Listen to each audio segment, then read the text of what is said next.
नमस्कार, जोहार। तो भारत मित्र देख रहे हैं आप। मेरा नाम अभिषेक भारती, हमारे साथ हमारे सहयोगी देवेंद्र और हमारी सहयोगी आरती यहाँ पर मौजूद है। हम आपको पहले कुछ तस्वीरें दिखाते हैं, इसलिए क्योंकि आज का दिन बड़ा महत्वपूर्ण है। कई जगहों पर रेल टेका हो रहा है, खास करके कुड़मिल बहुल जो इलाके हैं वहां पर रेल टेका हो रहा है। तो मैं आपको कुछ तस्वीरें पहले दिखाता हूँ, फिर हम चर्चा करेंगे। तस्वीर नंबर 1, ये पारसनाथ है। पारसनाथ की ये तस्वीर हम आपको दिखा रहे हैं। पारसनाथ स्टेशन पे सबसे जबरदस्त रेल टेका यहीं पर हो रहा है। कहा जा रहा है कि जयराम महतो यहाँ पर पहुंचेंगे, हालांकि अभी दिन के लगभग 12 बजने बज चुके हैं और अभी तक जयराम महतो यहाँ नहीं पहुंचे, लेकिन रेल टेका जोरदार है यहाँ पर। सबसे ज्यादा सबसे जबरदस्त रेल टेका यहीं पर है। तो ये हमने आपको पारसनाथ से ग्राउंड जीरो की तस्वीर दिखा दी। हमारे सहयोगी संतोष तिवारी वहां पर लगातार नजर बनाए हुए हैं। तमाम तस्वीरें आपको द भारत मित्र पर दिख जाएंगी और रेल टेका की सबसे बड़ी कवरेज भी हम आपको दिखा रहे हैं। चलिए, तस्वीर नंबर 1 है। अब तस्वीर नंबर 2, बोकारो से ये परमेश्वर मंडल आपको तस्वीर दिखा रहे हैं। इस तस्वीर में देखिए आपको चंद्रप्रकाश चौधरी और लंबोदर महतो दिखेंगे। बोकारो में जोगेश्वर बिहार स्टेशन है, जहां पर रेल टेका में चंद्रप्रकाश चौधरी जो गिरिडीह के सांसद हैं और पूर्व विधायक लंबोदर महतो जो उपाध्यक्ष भी आ चुके, वो मौजूद हैं। ये रेल टेका वहां पर चल रहा है। तस्वीर नंबर 2 हमने आपके सामने रख दी। तस्वीर नंबर 3, ये देवेंद्र नाथ महतो है। टाटी सिलवे स्टेशन से इनको हिरासत में लिया गया है। टाटी सिलवे की ये तस्वीर है आपके सामने। टाटी सिलवे स्टेशन से देवेंद्र नाथ महतो को पुलिस ने हिरासत में ले लिया। वो रेल टेका करने के लिए पहुंचे थे, वहां पर कानून व्यवस्था को लेकर के पुलिस ने लिया होगा हिरासत में। तस्वीर नंबर 4, ये आपको मुरी की तस्वीर है। मुरी में 11 बजे तक बिल्कुल शांति थी और अचानक से हजारों लोग उमड़ पड़े। ये तस्वीरें दिनेश अजाम ने भेज रहे हैं वहां से लगातार तस्वीर, ग्राउंड जीरो पर वो नजर बनाए हुए हैं। तो ये तस्वीर नंबर 4 जो है ये आपके सामने है। और अब 5वीं तस्वीर आपके सामने हम रख देते हैं। ये सरायकेला के सीनी की तस्वीर है। सीनी में भी बिल्कुल खाना पीना सब कुछ एकदम रेलवे पटरी पर है। वहां पर सुबह से ही ट्रेनों को रोक दिया गया है। ये 5वीं तस्वीर। और फाइनल तस्वीर आपको हम दिखा देते हैं, ये नीमडी स्टेशन की है। नीमडी में बाकायदा आजसू के केंद्रीय उपाध्यक्ष हरेलाल महतो मौजूद थे। इसके अलावा तरुण महतो, ईचागढ़ से जेल कैंप के नेता और भी कई लोग मौजूद थे। ये लोग हैं बहुत सारे। आजसू और जेल कैंप बेसिकली राजनीतिक दल यही तो है, और बाकी आज राजनीतिक दल नहीं है, कुड़मी समाज है, ये समझ लीजिए। तो ये लोग यहाँ पर मौजूद है। ये आपके सामने 6 तस्वीरें, अलग अलग जगहों की 6 तस्वीरें हमने आपके सामने रख दी। ये 6 तस्वीरों के बाद अब देवेंद्र जी के पास भी आते हैं, आरती के पास भी आते हैं। देवेंद्र जी, कितना सफल ये रेल टेका और कितनी राजनीति ये रेल टेका? रेल टेका कितना सफल हुआ है तो अब तस्वीरों में देख सकते हैं। सफल नहीं कहा जाएगा, जबरदस्त सफल रहा। अब सवाल रहा इसके पीछे की राजनीति की। देखिए अभिषेक, यह इस बात को स्थापित करेगा कि झारखंड में कुड़मी पॉलिटिक्स का चेहरा कौन है। दरअसल अब तक सुदेश महतो की जो पॉलिटिक्स रही है, कुड़मी चेहरा बनने की कोशिश कभी नहीं की है। कुड़मी उनको स्वाभाविक रूप से नेता मानता था, कुड़मी भी नेता मानता था, पर सुदेश महतो ने कभी यह स्थापित नहीं किया कि वे कुड़मियों के सिर्फ नेता है। लेकिन इस बार जिस तरह भाजपा पिछले विधानसभा में उन्हें झटका लगा है, जयराम महतो की एंट्री हुई है और एक कुड़मी समुदाय का एक बड़ा चंक जो है जयराम महतो के साथ चला गया। तो सुदेश महतो की बेबसी थी, राजनीतिक परिस्थितियां इस तरह निर्मित हो गई थी कि वे इस तरह की पॉलिटिक्स करें, और खासकर तब जबकि जयराम महतो ने साफ लफ्ज में ऐलान कर दिया कि भाई ये समुदाय का मामला है, समाज का मामला है, और जयराम महतो रहे न रहे, हमारी जो उम्र है 50 वर्षों की है, कुड़मी समाज तो लंबे समय तक रहेगा। तो कुड़मी समाज को अपना फैसला हमारे चेहरे को देखकर नहीं लेना चाहिए, अपना भविष्य तय करना चाहिए। उसके बाद साफ हो गया कि जयराम महतो किस तरह की पॉलिटिक्स करने जा रहे हैं। आपको याद होगा कि आंसू के लोग पहले भी रेल टेका में भाग लेते रहे थे, लंबोदर महतो ये सारे लोग, पर इस तरह की आक्रामकता नहीं होती थी, इस तरह के डिस्ट्रिक्ट नहीं बांटा जाता था कि इस इलाके में तुम्हें करना। ऐसा कभी देखे थे क्या? ऐसा नहीं देखे थे। इस बार आंसू पूरी कुव्वत लगा रही है अपना, और इस बात को स्थापित करने की कोशिश कर रही है कि भाई कुड़मियों के नेता सिर्फ जयराम महतो नहीं है, आज भी सुदेश महतो में वो दम खम है कि वे कुड़मी समाज का एक बड़ा चेहरा, और इसके साथ ही वे दूसरे समाज का भी नेता। आपको याद होगा कि निशा भगत के साथ क्या हुआ। जैसे ही उसने अपनी कम्युनिटी की बात की, उसे बाहर का रास्ता दिखा दिया गया। कल ज्योत्सना करकेटा ने भी यही सवाल खड़ा किया, जो सवाल जेल कैंप में खड़ा हुआ था। पर आप देखिए सुदेश महतो का स्किल कितना स्किलफुल पॉलिटिक्स करते हैं, उन्होंने क्या उस पर संज्ञान भी लिया? संज्ञान भी नहीं लिया। तो इसलिए मैं बार बार कहता रहता हूं कि जयराम महतो एक उभरते हुए नेता है, एक प्रतिभावान नेता है, अच्छे वक्ता है, पर राजनीति की जो ट्रेनिंग होती है ना, अभी भी उन्हें उस प्रक्रिया से गुजरना है और सीखना। शायद हो सकता है कि सुदेश महतो स्किल सिखा रहे हो। कितने टैक्टफुली ज्योत्सना क्रिकेटा को डील किया गया, किसी भी आंसू के किसी भी नेता से पूछ लीजिए, कोई प्रतिक्रिया देने को तैयार नहीं है। साफ हो गया कि जो क्रिकेटा जो बोली वो बोले, पर इसको बहुत तवज्जो नहीं दिया जाए। यही काम जयराम महतो भी निशा भगत के मामले में कर सकते थे और शायद तब वो विवादित नहीं बनते। आज स्थिति यह हो गई है कि आदिवासी समुदाय साफ साफ ये मान रहा है कि जयराम महतो कुर्मियों के नेता हैं, वे झारखंड के नेता नहीं है। और सुदेश महतो आज भी दावा कर सकते हैं कि हम झारखंड के नेता हैं, सिर्फ कुर्मियों के नेता नहीं है। इस बीच एक तस्वीर और आ गई जो हम आपको दिखा देते हैं। ये बरकाकाना की तस्वीर है। ये रामगढ़ हजारीबाग के बीच में बरकाकाना जो स्टेशन आता है, यहाँ पर भी रेल टेका किया गया और जबरदस्त रेल टेका किया गया है। इन तस्वीरों में आप देख सकते हैं, ये बरकाकाना की तस्वीर है। बाकायदा तिवारी महतो इस क्षेत्र में अगुवाई कर रहे हैं और आप इन तस्वीरों को देख लीजिए।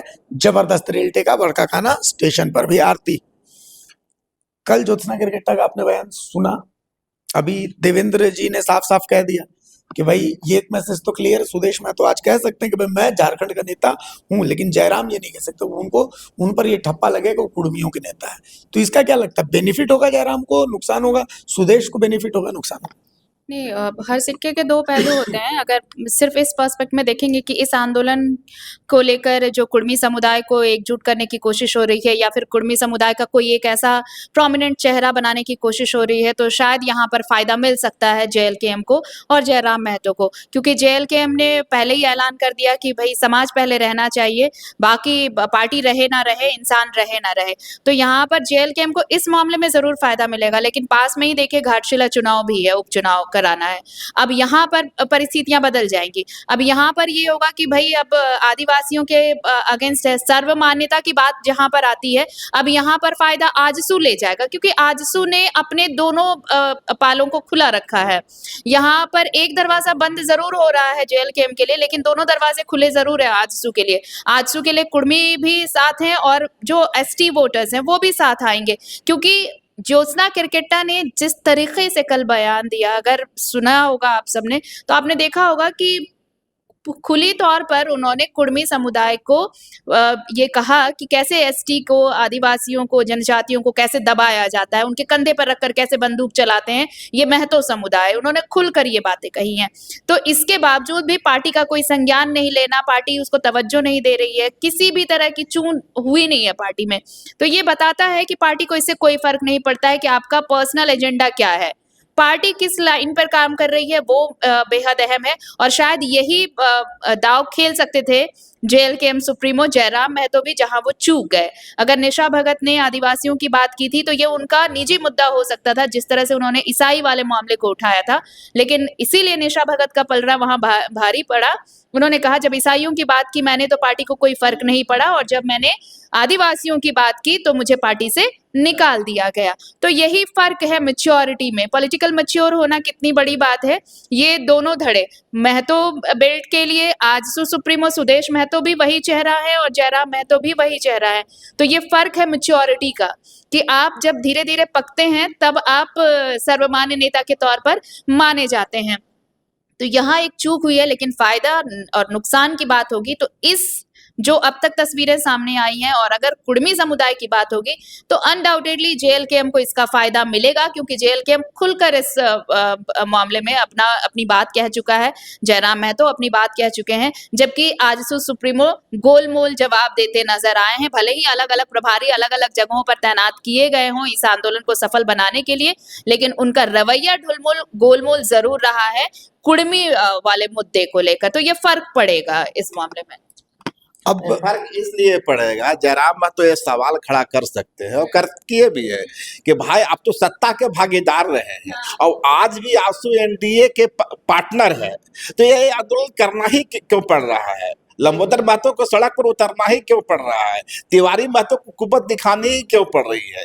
सुदेश महतो जाए दिल्ली बात करे, भाजपा नेताओं से। ये नौबत ही नहीं आएगी।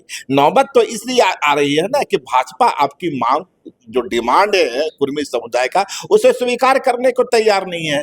2004 में भी अर्जुन मुंडा की सरकार ने अनुशंसा भेजा था। उसके बाद देखिए तो 17-18 में 17-18 शायद जो वर्तमान मौजूदा सीएम है उन्होंने भी अपना सिग्नेचर करके दिया। फैसला तो भाजपा को लेना है। यदि कोई अटकाए हुए है कुर्मियों के मामले को तो भाजपा अटकाए हुए, भाजपा को एक्शन लेना चाहिए। तो अर्जुन मुंडा तो खुद जनजातीय मंत्री भी रहे। अर्जुन मुंडा ने मुख्यमंत्री रहते जब अनुशंसा भेजी थी तो खुद तो जनजातीय मंत्री थे, सब कुछ तो उनके हाथ में था। जब अपने तामड़िया को उन्होंने शामिल करवाया, भोक्ता को उन्होंने शामिल करवाया, तो इसकी अनुशंसा को आगे बढ़ाने का जिम्मा जो जातीय टेली वो इलेक्शन 2 से 1 हो गई। बिल्कुल, तो ये तो उनके हाथ की चीज। अच्छा, सबसे इंटरेस्टिंग चीज, अब यहाँ पर बात उठी है तो अब बीजेपी की रणनीति। अब तक बीजेपी इस पूरे मामले पर कन्नी काटती रही है, साफ साफ कोई कुछ नहीं बोल रहा है। चंपई चाचा भी इस मामले पर कुछ नहीं बोल रहा, मतलब जाति पार्टी इस मामले में दोनों से वो किनारा कर रहा है। क्योंकि सबसे ज्यादा नुकसान अगर किसी को इस मामले में बोलने या ना बोलने दोनों में हो रहा है तो चंपई चाचा को घाटशिला उपचुनाव पास में। तो बीजेपी की रणनीति फिलहाल क्या नजर आ रही है? क्योंकि सुदेश महतो उनके सहयोगी है भाई, एनडीए का हिस्सा है सुदेश महतो, एक ही सांसद है, एक ही विधायक, लेकिन एनडीए का हिस्सा है। एनडीए के हिस्सा है, पर बीजेपी की रणनीति, बीजेपी नहीं चाहती कि कोई कास्ट पॉलिटिक्स का वह चेहरा बने। यहाँ वो चाहती है उसका जो हिंदू लाइन है उसी पर चलना चाहती है। और निश्चित रूप से बीजेपी यदि कोशिश भी कर ले तो बीजेपी ये जानती है कि जो कुर्मी समुदाय है इसका नेतृत्व करता जहां जाएगा वहीं जाएगा। तो हम बहुत ज्यादा कोशिश भी कर लें कुर्मी जाति के लिए तो इसका चैंपियन हम बन नहीं सकते हैं। तो शायद बीजेपी चाहती है कि भाई जो दूसरी जातियों के साथ कुर्मी जाति को भी उतना ही सम्मान मिले या उतना ही भागीदारी मिले जितना दूसरी जातियों को मिलता है। कोई स्पेशल फोकस का केंद्र नहीं। मैं इस पर एक चीज, पर जहां तक आपने भाजपा की बात की तो एक पर्सपेक्टिव आओ देखिए, यहाँ भाजपा का जो गॉडफादर है यहाँ आरएसएस रहा है। पिछले 70 वर्षों से झारखंड जो है उसका प्रयोग स्थल रहा है। वनवासी कल्याण केंद्र से लेके एकलव्य विद्यालय तक एकल विद्यालय सब यहीं चले हैं। सारे तमाम प्रयोग हुए हैं। और चाचा चंपाई जो हाल में बयान दे रहे थे वे धर्मांतरण का मुद्दा उठा रहे थे, घर वापसी का मुद्दा उठा रहे आ रहा था। पर इस तमाम प्रयोगों के बावजूद न तो ईसाई समुदाय की घर वापसी हुई, न मुस्लिम समुदाय की घर वापसी किसकी हो गई? ये 20% या 16% कुर्मी समुदाय है। कहा कि राम राम हिंदू, हम जा रहे हैं आदिवासी में क्योंकि हम तो आदिवासी हैं। आदि वास्तव मैं नहीं जानता कि कुर्मी जाति आदिवासी है नहीं है, इसका फैसला करने के लिए संवैधानिक संस्थान है ना। पर आदि वास्तव में 20% जो कुर्मी जाति है वह हिंदू को अलविदा कह देती, हिंदू धर्म को अलविदा करते हुए उनके दावे के अनुसार वे घर वापसी करते हैं जो उनका आदि धर्म रहा है, आदिवासी धर्म। तो बताइए आरएसएस का कितना बड़ा झटका होगा। भाजपा को छोड़ दीजिए, आरएसएस की तो पूरी मिट्टी पलीद हो गई है। लेकिन एक पॉइंट और है, आप राजस्थान की मीणा जनजाति को देख लीजिए, तो मीणा तो सनातनी है, वो तो मानते हैं कि हम सनातनी हैं और वो एसटी में भी हैं। उसी तरीके से भोक्ता को आप देख लीजिए, भोक्ता मानते हैं कि वो सनातनी है तो, और वो एसटी में भी है। तो एसटी होने के लिए कोई एक क्राइटेरिया जरूरी है कि हम सरना धर्मावलंबी हों एसटी। हाँ, मैं एक बात कह रहा हूँ, तो इस दावे को तो खैर ये तो आरएसएस भी समझता है कि ऐसा कोई जरूरी नहीं। और तो और आप अभी जो एसटी समुदाय में जो विरोध कर रहे हैं कुर्मी के एसटी में शामिल होने का, आप मैक्सिमम उराओं को मुंडा को फोन कीजिएगा तो उनके जो रिंग टोन कॉलर टोन बजते हैं वो तो गायत्री मंत्र बजते हैं। का भी बसता है ना। और मजेदार बात है, हाल में जब हम दौरा करने लगे और खासकर ये एसटी स्टेटस के सवाल पर कई शोधकारों से मेरी बात हुई है, उनके यहाँ जाना रहा, नाम लेना नहीं चाहूंगा उनका। जब उनके घर गया तो एक से तो मुलाकात हुई जो बहुत दमदार तरीके से कहे कि भाई ये जो कुर्मी जाति है हिंदू है, पर ये बात बोलने के जस्ट चंद मिनट पहले वे अपना विश्वकर्मा पूजा कर रहे थे और उनके घर में तुलसी का पेड़ था, हनुमान जी का मंदिर झंडा था, वहां से पूजा उजा करके आते हैं और उसके बाद भाषण देते हैं कि कुर्मी जाति तो हिंदू धर्म का चेहरा। तो मजेदार स्थिति है। मुझे बीजेपी के पर्सपेक्टिव में लगता है कि बीजेपी के लिए ये असमंजस की स्थिति है। असमंजस की स्थिति इसलिए भी है क्योंकि अब देखिए, चलिए ठीक है, आपने कुर्मी समुदाय से अपना पल्ला झाड़ रखा है तो भाई आप इस आंदोलन का हिस्सा नहीं हो सकते हैं, लेकिन आदिवासी भी तो विरोध कर रहे हैं। तो आदिवासी धड़ा भी तो विरोध कर रहा है ना भाई, यहाँ एसटी भी तो विरोध कर रहा है। तो उस विरोध में भी आप शामिल नहीं हो रहे हैं। उस विरोध में भी अगर मान लीजिए आप चाहे यस है या नो है, तो आप येस भी नहीं है और नो भी नहीं है, तो यही मैं कह रही हूँ। नहीं, तो ये चीज है, इसमें बीजेपी ये की रणनीति हाँ, बहुत अच्छी है। मैं यस ये भी हूँ, मैं नो भी हूँ। हाँ, मैं यही यस भी हूँ, मैं वही नो मैं भी हूँ। कहने वाली हूँ, वही मैं कहने वाली हूँ कि यही असमंजस की स्थिति है। जिस परिपाटी पर आजसू चल रहा है, लेकिन आजसू ने कम से कम अगर इस आंदोलन में खड़े होकर खुद को ये दिखाया है कि कम से कम कुर्मी समुदाय अगर कुछ कर रहा है, चूंकि उसके लिए ये मजबूरी भी है, उसके लिए आजसू के लिए ये मजबूरी भी है, लेकिन भाजपा के साथ ऐसी कोई मजबूरी नहीं है। तो भाजपा ये दिखाना चाहती है कि आप ये कुर्मी के साथ भी हैं और एसटी के साथ भी हैं, इसलिए सामने घाटशिला चुनाव भी है, और इसलिए चंपईदा चुपचाप बैठे हुए हैं क्योंकि उन्हें ये लग रहा है कि वो साथ किसका दे। अभी सामने चुनाव है, अगर उनको या उनके बेटे को अगर मौका मिलना है तो फिर वो एसटी के विरोध के साथ बैठेंगे, तो फिर कुर्मी वाला जो आजसू का ये है वो नाराज होगा, और अगर इधर इसके विरोध में बैठते हैं तो फिर भाई उनका एसटी वोट कहाँ जाएगा। तो असमंजस की स्थिति है, और यही असमंजस को जैसे गोलमोल करके पॉलिटिक्स चलती है, वो बीजेपी इसी पॉलिटिक्स का हिस्सा है अभी। इंटरेस्टिंग चीज ये है कि देखिए आजसू और जेल के पास एक को विधायक है, तो उनके पास दांव खेलने के लिए बहुत हाँ, कुछ है। ठीक है, अब मजबूर और मजबूत के बीच की बात मैं बता रहा हूँ। अब जैसे बीजेपी की बात हो गई, जेएमएम, अब मजबूर और मजबूत वाले जेएमएम केंद्रीय नेतृत्व तो मजबूत स्थिति में आम तो समर्थन नहीं कर रहा है। ठीक है, जेएमएम का केंद्रीय नेतृत्व तो साफ कर चुका है। अब दिक्कत कहाँ है? मथुरा महतो उधर तो बोलते हैं कि नहीं नहीं ठीक है, रेल टेका में हम साथ हैं। अखिलेश महतो कह रहे हैं कि रेल टेका में हम साथ हो, तो दिल्ली में जाकर के धरना में बैठे। लेकिन अभी तक इन दोनों का किसी रेल टेका में शामिल होते वीडियो नहीं है। मथुरा महतो का भी नहीं है। अब दिक्कत यह है कि आजसू को क्या कर, आजसू को तो करना ही पड़ेगा समर्थन, वो मजबूरी में करना पड़ेगा। अगर नहीं करेगा तो चंद्र प्रकाश चौधरी कहाँ जाएंगे, लंबोदर महतो कहाँ जाएंगे, सुदेश महतो कहाँ जाएंगे, तिवारी महतो कहाँ जाएंगे? सिंपल सी चीज है। लेकिन दिक्कत अब जेएमएम के साथ सपोर्ट तो कर दिए, लेकिन अब योगेंद्र महतो कहाँ जाएंगे, अमित महतो कहाँ जाएंगे? इनका तो वोटर ही है। बिना महतो वोट के लोग चुनाव थोड़े जीत करके आए। राजनीति में चुप्पी का भी महत्व होता है ना। दरअसल भाजपा और जेएमएम की रणनीति एक है। जेएमएम भी समझती है कि जो चुनाव होने हैं वो होने 2029 में, 2029 तक ये मुद्दा कितना रहेगा कितना नहीं रहेगा, दामोदर में कितना पानी बहेगा, ये भाजपा भी यही समझ रही है। तो भाजपा भी समझती है कि ये जो पूरी रेल रोका इस बार का जो कम से कम है, ये इस बात के लिए है कि कुर्मियों का बड़ा चेहरा कौन। लेकिन एक चीज और देवेंद्र भैया, इस रेल टेका से एक और बात साबित हो गई है।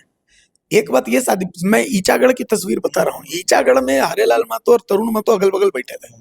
ठीक है, तो अगर अगल बगल ये बैठ करके रेल रोक सकते हैं, तो अगल बगल बैठ करके ये सत्ता भी रोक सकते हैं। ये क्योंकि राजनीति में आप जब लालू नीतीश मिल सकते हैं, तो बाकी संभावनाओं को खारिज कैसे किया? संभावनाओं को खारिज नहीं किया जा सकता, पर उस हालत में दोनों ही ओर से मैच्योरिटी दिखलानी पड़ेगी। और निश्चित रूप से सुदेश महतो एक मैच्योर्ड नेता है। हम बार बार चुनाव में हार और जीत तो अलग होती है, शिकस्त होती है, एक मैच्योर्ड पॉलिटिशियन है। तो थोड़ी सी जो मैच्योरिटी दिखलानी पड़ेगी वो इस साइड से दिखलानी पड़ेगी, जयराम महतो की ओर से। और मुझे नहीं लगता कि जयराम महतो जो पॉलिटिकल एक्सपेंशन चाहते हैं फिलहाल झारखंड में, उन्हें सीट मिले नहीं मिले, 2 सीट मिले 3 सीट, इसकी फिक्र जयराम महतो को नजर नहीं। डिसाइडिंग फैक्टर बनना चाहते हैं, इसलिए भी पूरा जोर उनका है डिसाइडिंग फैक्टर बनने पर। हाँ, निश्चित तो सब ठीक इशारा कर रहे हैं। यदि ये दोनों मिल गए तो ये झारखंड की राजनीति की एक बड़ी परिघटना। वही मैं कह रहा हूँ। और सबसे बड़ी चीज जिस ये रेल टेका एक और चीज को साबित कर रहा है, मैं आपको बताऊं, ये रेल टेका जिस चीज को साबित कर रहा है, आप ध्यान से देखिए, बीजेपी इनर्ट है। बीजेपी अपना फॉरवर्ड वोट बैंक बनिया वनिया तेली वेली इनको लेकर के चल रहा है। अब जेएमएम जिस तरीके से मजबूत है, जेएमएम को अगर रोकना है तो एक नया समीकरण, ठीक है, एक नया समीकरण, मतलब एक नारा ये दिया गया है कि JMM is a party of कसाई एंड ईसाई। ठीक है, ये नारा कुछ दड़ों में चल रहा है। तो ऐसी स्थिति में कसाई और ईसाई को रोकने के लिए एक रणनीति ऐसी बन रही है, कुड़मी तेली भाई भाई। तो मतलब आप समझिए, कुड़मी तेली भाई भाई मतलब तेली वोट बैंक, और ये जो मतलब वो बाकी ओबीसी वोट बैंक है वो तो बीजेपी की तरफ गया, और बाकी अगर जेएमएम कांग्रेस को रोकना है, खास करके जेएमएम को रोकना है, हेमंत सोरेन को रोकना है, तो इसके बाद एक रणनीति ऐसी बन सकती है कि ये Jairam Mahto plus AJSU plus BJP की एक रणनीति ऐसी बनेगी, और उसके बाद फिर इसको लेकर इस रणनीति का भविष्य कुछ दिखेगा। हाँ, निश्चित रूप से देखिए, राजनीति में तो प्रयोग कहीं है ना, पर राजनीति में विभिन्न प्रयोग चलते रहते हैं, एक प्रयोग यह भी हो सकता है। सवाल है कि इसको एग्जीक्यूट किस दिशा में और कब किया जाएगा और कितना ये सफलीभूत होगा। प्रयोग करने में प्रयोगशाला तो झारखंड हमेशा से रहा है। तो एक मुख्यमंत्री भी रहे हैं। जो जेएमएम का जो प्रयोग रहा है वो रहा है मुस्लिम मियां और महतो। तो भाजपा भी एक प्रयोग कर सकती है, पर सवाल यही है ना, कुर्मी के दो चेहरे, आंसू और ये दोनों शेरों को एक साथ लेकर के चलना भाजपा के लिए ही चुनौती होने वाली है। चलिए आरती, इसका भविष्य क्या देखती हैं? नहीं, बिल्कुल सही कहा देवेंद्र भैया ने कि अगर दोनों इकट्ठे आएंगे तभी कुछ तस्वीरें बदलेंगे, वरना मुश्किल है। क्योंकि बीजेपी अगर पहले भी बहुत सारे एक्सपेरिमेंट कर चुकी है, सफल नहीं हुई है, और अब लगातार 2 बार सत्ता में जेएमएम है, तो जेएमएम को ये अच्छी तरह से पता है कि अगर सामने वाला कोई भी बॉल फेंक रहा है तो उसे किस पिच पर और किस लाइन पे बॉल आ रही है और उसे कैसे हिट करना है। लेकिन तब होगा कि अगर ये दोनों मिलते हैं, जेएलकेएम और आजसू, तो ये दोनों अगर बीजेपी के साथ आते हैं तो ये एक अलग सी राजनीति होगी झारखंड में। और अब जो ये सब कुछ चल रहा है कि अगर एसटी में शामिल हो जाते हैं कुर्मी, मान लीजिए अगर एसटी में शामिल हो जाते हैं, तब तो पूरी राजनीति बदलेगी। और इसमें सबसे ज्यादा नुकसान अगर किसी को उठाना पड़ेगा तो वो बीजेपी ही होगी। बीजेपी को सबसे ज्यादा नुकसान उठाना पड़ेगा अगर ये चीजें मान ली जाती हैं कि अगर कुर्मी एसटी में शामिल कर लिए जाते हैं, तो इसका फायदा बहुत बड़े तरीके पे जेएमएम को मिलने वाला है। बीजेपी ऐसा करेगी, बीजेपी को ही तो शामिल करवाना, बीजेपी ऐसा करेगी। जानते हैं जो कुर्मी पॉलिटिक्स जो हो रही है, जिसका सिरमौर बनने की कोशिश, इसके नुकसान क्या हो रहे हैं आप देखिए। जो पूरे झारखंड बिहार में कुर्मी पॉलिटिक्स जो होता था, लव कुश समीकरण होता था, है ना। और झारखंड में जो लव है ना, कुछ जो है उनकी भी अच्छी खासी आबादी है और नाराज है इस प्रक्रिया से। वे कह रहे हैं कि भाई कल तक अलावा कुछ भाई थे और आज तुम जो है से कहा कि हम तो तुम्हारे जाति नहीं है। तो जब जाति नहीं तो आज तक भाई कैसे बने हुए थे। और याद कीजिए जिस तरह से आप देखिए बिहार से सटा हुआ आपका इलाका जो कोडरमा है, बरही है, हजारी, एक अच्छी आबादी है। और दूसरी कई जातियां भी हैं जो अब ये सवाल कर रही हैं कि भाई कुर्मी को यदि एसटी स्टेटस मिल सकता है तो फिर हमें क्या दिक्कत है। ये सवाल तब भी उठेगा ना अभी जब जनगणना होगी ना। ये सारी चीजें जो है ना, ये सब स्पेक्यूलेशन है कि हमारी आबादी 20% है या 24% है, इसलिए अगर हम एसटी में शामिल होते हैं तो बहुत बड़ी आबादी होगी एसटीओ की। लेकिन जैसे ही जनगणना होगी तो जो एक धड़ा ये भी कह रहा है कि महज 6 से 8% कुर्मियों की है, तो अगर वाकई में 6 से 8% होगी तब एक नया नैरेटिव सेट होने लगेगा।